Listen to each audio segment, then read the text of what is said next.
All right, so we're going to talk about the atomic emission spectra. It's a set of frequencies of the electromagnetic spectrum emitted by excited elements of an atom. Okay, so first question is electromagnetic spectrum. Let's take a look at that. Oops. All right, so here is the overall general view of the electromagnetic spectrum, going from high energy waves, the gamma rays, to very large energy waves, the radio waves. In the middle, we have visible light, and we're going to focus on visible light just for the next couple seconds. All right, so we know that when you take white light, you put it to a prism, it breaks up into the rainbow, the full visible spectrum. So what happens when you have light emitted from different elements that when you burn them, or when you actually light something that's actually not white light, when you break it up with a prism, what that actually looks like. So let's actually look at a video that shows this kind of information. Very dramatic version of the flame test demonstration here. First we have alcohol burning blue, then we have some barium chloride with the barium ions burning a yellow, a dirty yellow color. Then we have boron being green, strontium giving us the crimson red color. Next is calcium giving us the orange. Not showing up very well here in the next one, but the red tints inside of that orange there's some impurities there. That is lithium. Next we have sodium giving us a characteristic yellow flame. Then we have copper with its green color. And finally potassium with the purple or lilac shade.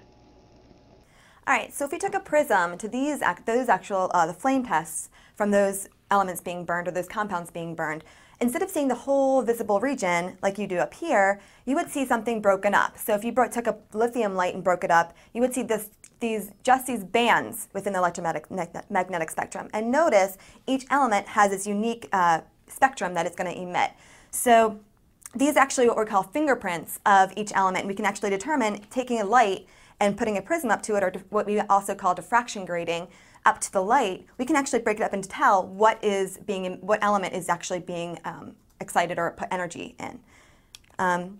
We take hydrogen, which is our simplest atom, and we're going to take, this is a hydrogen lamp. Inside this hydrogen lamp we have a gas of hydrogen, and it is obviously electricity is being put into it. So it's the electrons are going to be excited, and we'll talk about what excited means in just a second.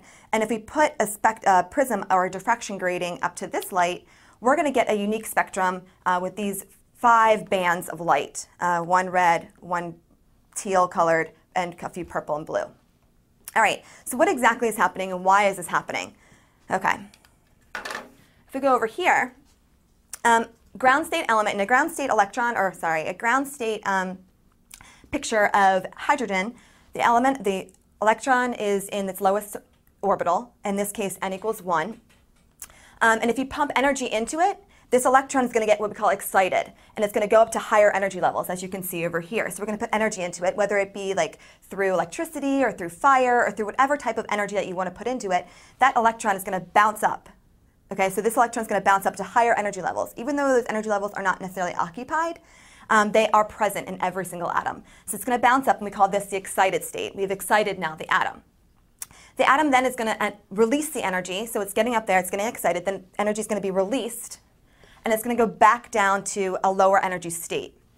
Okay, so if the electron falls down to n equals, let's go down to n equals 1, it's going to fall down to the lowest energy state, back to its ground state, depending on, it's going to emit bands of energy, depending on how much energy is released at that period.